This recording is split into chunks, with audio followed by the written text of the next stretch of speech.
سبيل الدموع سبيل مريح تنهد يا صاحي كي تستريح. Diawali dari kisah, ketika kedatangan Rasulullah ke Madinah menyebar dengan cepat dan terdengar luas, sehingga berbagai kabilah di kota Yasrib ramai menyambut kedatangan Rasulullah dan para sahabat, tidak terkecuali Bani Muzaina yang dipimpin Nu'man bin Muqarrin, meskipun jaraknya antara Madinah cukup jauh. Dan pada suatu malam, Nu'man bin Muqarrin berkumpul bersama kelompoknya dan tetua suku mereka. Nu'man mengajak anggotanya untuk menyambut kedatangan Rasulullah sekaligus mendengarkan ajarannya yang penuh kebaikan, rahmat, dan keadilan. Setelah merencanakan keberangkatannya, dia bersama 10 saudara laki-lakinya dan 400 penunggang kuda dari Muzaina, pergi ke Madinah untuk menemui Rasulullah Sallallahu Alaihi Wasallam. Rasulullah yang mengetahui hal itu, amat senang dengan kedatangan Nu'man bersama kelompoknya. Bahkan, seluruh penduduk Madinah penuh dengan kegembiraan karena kedatangan Bani Muzaina. Belum pernah ada satu keluarga dengan 10 saudara laki-laki yang menerima Islam dan bersyahadat bersamaan dengan 400 penunggang kuda. Sehingga ketulusan Nu'man bin Muqarrin dan keluarganya dalam menerima Islam diabadikan dalam Al-Quran Surah At-Taubah ayat 99. Di antara orang-orang Arab Badui itu ada orang yang beriman kepada Allah dan hari kemudian, dan memandang apa yang dinafkahkannya di jalan Allah itu, sebagai jalan untuk mendekatkannya kepada Allah dan sebagai jalan untuk memperoleh doa Rasul. Ketahuilah, sesungguhnya nafkah itu adalah suatu jalan bagi mereka untuk mendekatkan diri kepada Allah. Kelak Allah akan memasukkan mereka ke dalam rahmat surganya.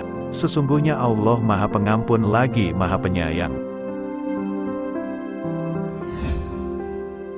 Setelah memeluk Islam, Nu'man mengabdikan dirinya kepada Rasulullah Sallallahu Alaihi Wasallam dan menemani utusan Allah Subhanahu wa Ta'ala itu dalam berdakwah dengan penuh keberanian. Dan di suatu masa kekhalifahan Umar bin Khattab, Nu'man bin Muqarrin diberi kekuasaan dan kewenangan sebagai seorang gubernur. Hal tersebut dapat menjadi sarana yang baik untuk melampiaskan nafsu apabila dia menghendakinya. Makmurnya wilayah yang dipimpinnya menjadikan kekayaan melimpah ruah di ujung jarinya. Namun, iman yang sudah membaja dalam hatinya, menjadi benteng kokoh yang tidak mungkin dapat dihancurkan oleh nafsunya. Nu'man bin Muqarrin menyadari dia harus senantiasa memelihara keutuhan imannya dalam menghadapi godaan-godaan yang terbuka lebar, sehingga ia mengirim surat kepada Khalifah Umar agar kembali ditugaskan sebagai prajurit di medan perang seperti sebelumnya. Nu'man lebih memilih kembali berjuang di lapangan sebagai mujahid, aksi yang tidak kenal lelah demi kebersihan dirinya. Dan ketika terjadi perselisihan antara penguasa Persia dan umat Islam, Kaisar Persia Yazdagerd menolak untuk menyerah dan terus-menerus mengorganisasi pungutan baru, untuk menyerang umat Islam dan memicu pemberontakan, di provinsi-provinsi yang berada di bawah kendali Muslim.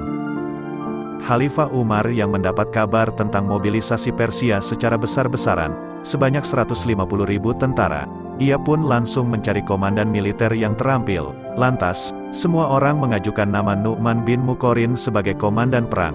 Kemudian Khalifah Umar mengirim surat kepada Nu'man dan memerintahkannya memimpin perang.